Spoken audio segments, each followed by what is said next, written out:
Welcome to Exquisitely Aligned. You may be on your path to having it all, the house, family, money, and world travel, and feel grateful for all that you have. When suddenly something shatters your ideal world, it shifts your perspective. You realize, or maybe even decide, having it all isn't all that. It may leave you feeling unhappy, unsatisfied, or unfulfilled. You're left wanting something even more fulfilling, but you can't quite put it into words. Others, they just don't get it. They try to pacify you, and that may leave you feeling a bit guilty. I get it. I've stood in your shoes. Hello, I'm Gina, the escape artist expert. Today we'll be discussing mega yacht, why not? Two opposing opinions, one of judgment, one of joy. The conversation that followed, and even more importantly, 5 takeaways to enhance your life starting today. A few weeks ago, we talked about the judgment we may experience when up-leveling our life. It's real, isn't it? We feel it, but don't often want to talk about it. It's intense, and it can sometimes make us feel a bit guilty, sad, alone, to name just a few other emotions. Well, today I want to share a story of a discussion I had with my hubby. Yeah, he may not like that I talk about him. I'm probably sure he doesn't. But the truth is, we are so opposite that it's great to be married to him from a podcasting and YouTube point of view. Well, we do have to look at the positives, right? The vast difference between Mark and I's way of thinking helps me have a greater appreciation on the full range or spectrum of ways how people think. Him on one end, me on the other. And you, well, I believe you are probably somewhere in between. So I'd love to share these opposing opinions with you now. And I hope you know me well enough to know that I am never asking you to make me your authority on any subject. It's a full-time job for me to be my own authority. I'm here today and every day to shine a light on a new way of thinking and seeing. And I would add, experiencing the world. I simply wish to open a conversation up in your mind and then let your authority do with it as it may. Your authority is exactly what I believe you should follow. Sometimes I want to challenge you. Other times I want to hold you in a safe space. And then there are other times I want to piss you off enough to do something courageous. Yeah, I'm transparent against popular demand. I follow my authority, which tells me transparency is one of my finest qualities. I sure hope you agree. Oh boy, I did go down a rabbit hole. I am back. The bottom line after all of that is there are times we'll agree and times we won't. And that's all really fine in my world. Let me launch into mega yacht, why not? And yes, the pun is intentional. It's not a typo. I'm finally living where I'm meant to be, here in sunny Southern California, Southern Orange County, or the OC, as we endearingly call it. I absolutely love it here. No more blizzards like in New York, where I grew up. No more crazy hot summers like in Charlotte, North Carolina, where I just left. Simply sun, sand, and sea. My passion for the ocean comes from my dad. Anytime he's on the water, you'll hear him say, "This is the life." He doesn't say it once. No, he says it the entire day, all day long. Although I may not say it aloud, anything to do with or near the water is the life. It is the life for me.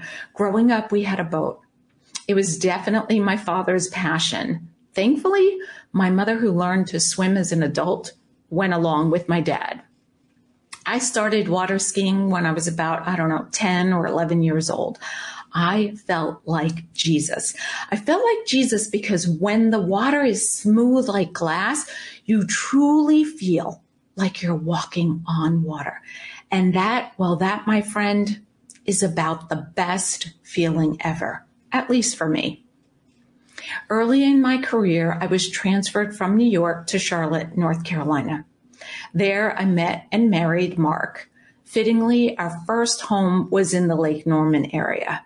Sure, it wasn't the ocean, but it would do. We bought a boat. It was a beautiful boat with great memories. Years later, we sold it. I then fell in love with paddleboarding. You see, I have a passion for all things naughty or nautical. We spend a lot of time on the water and near the water. Recently, Mark and I were walking the Dana Point Harbor. There are waterfront restaurants and sea lions if you're lucky enough to spot them. It's also a great place to admire many beautiful boats of all shapes and sizes. When we walk, I particularly enjoy looking at the boat names. You see, boat owners are crafty, wink, wink, when it comes to this. Well, on this particular day, we happened to feel our eyes quickly drawn to something, almost like a magnet. There it was, a white, shiny, with chrome antique accents, a yacht. I had to stop in place to take it all in. I was in love. It was a floating work of art. It was stunning. It was bigger than life. It was a mega yacht. As I stood in deep admiration for this floating miracle, my hubby says, "Who needs a boat that big?" I said, "What?" He looked at me and said it again. "Really?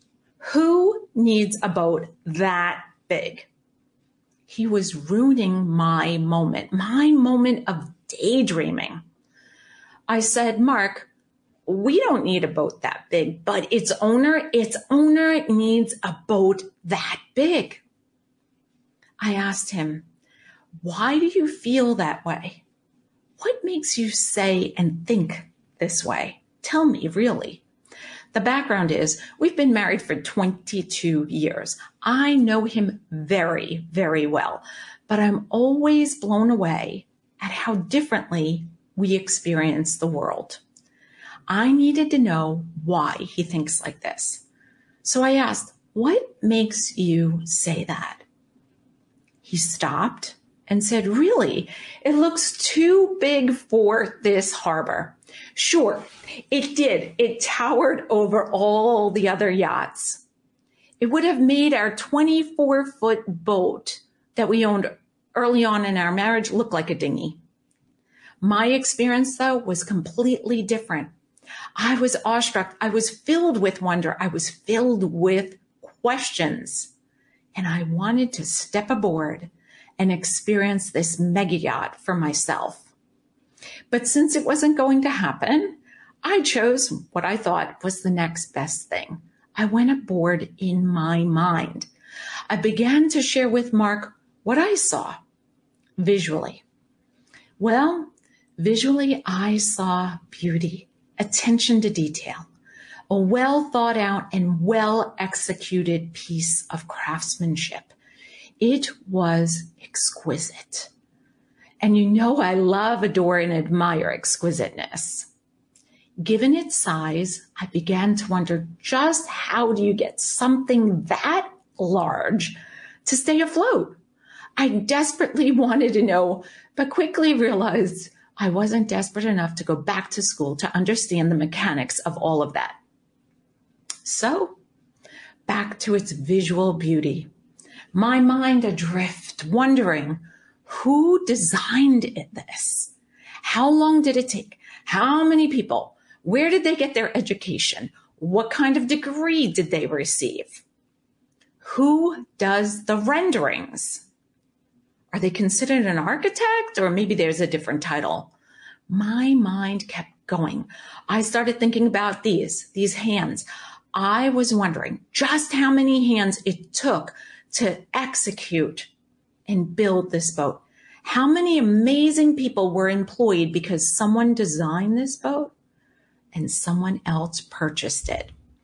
From the designer to the, architect, to the interior designer who helped design and decorate the interior, the china, the crystal, the silver, the bedding, the drapes, the decorative pillows, the table linens, the fabric designer, the people who wove the textiles, the people who spun the thread.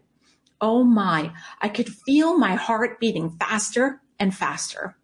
I was in complete awe. I was in childlike wonder, and it felt so good. Then the behind the scenes hands, the things I know much, much less about. The engine and all the mechanical parts that allow this boat to leave the dock. The navigation system, the stereo system, the electrical system, the cooking equipment to the chandeliers, all of the plumbing from the pipes to the faucets. Oh my, I love numbers. I really do. I'm a bit of a geek in that way. But the list was getting so large in my head, I couldn't fathom the number of gifted people's hands who worked on this mega yacht. Then I realized there are talented people employed right now. The crew, right? The crew currently working on the yacht, from the engineer, or maybe who knows, it's a team of engineers, the captain, the interior cleaning crew, the exterior cleaning crew, the chef, the stewards, and I'm sure I'm forgetting a slew of others. I was flabbergasted. I was delighted to know that this one amazing mega yacht, this exquisite craft, gave jobs to countless talented and gifted people, and will continue to employ people in the years to come. I was feeling excited and grateful. The yacht was too far away for me to see its length, but I knew in my heart of hearts it had to be roughly 100 feet long. Its name was easy to see. The Water Lilly.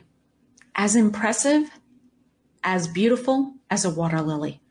Oh, and the meaning and symbolism I found on Google, I must share, but I'll leave that for the end. Although we spend a lot of time at Dana Point walking and eating and so forth, this was our first encounter with the water lily. Back to daydreaming. Gasoline. Now my mind was on gasoline. How many gallons of gasoline does it hold? How many gallons does it average per knot? The list of questions was never ending. My brain was on fire, and I am certain I had smoke coming out of my ears. From visual beauty to the talented hands employed, to all the mechanics of it all and the gasoline. Backstory. I worked for a high-end builder years ago, and I have a thing for blueprints. I was dreaming about the floor plan. Now, how many rooms are there? How many bedrooms? What does the galley look like? How is the furniture laid out? What about the crew who brought it from where it was built to its final destination? Being in its presence brought up all these questions for me, not for Mark, but for me. It brought or allowed me to let my mind drift, to daydream. It fueled my heartfelt desires for exquisiteness. Being in the presence of the water lily brought up my gratitude for the owner and their purchase, and gratitude for all the people who use their gifts and talents to bring this vessel to life. Let's go back to the purchase for a moment. I feel a calling to explain this in a little more depth, so I'm going to take a moment to do that. I am personally truly grateful to the owner who spent their hard-earned money on this single purchase. You see, I see money as an energy. It's an energy meant to be enjoyed. Now, don't get me wrong. I'm not saying don't save for tomorrow, but there has to be this balance. I believe we are not meant to hoard our money. We are not meant to keep it all for future generations. I believe we are meant to enjoy it, to truly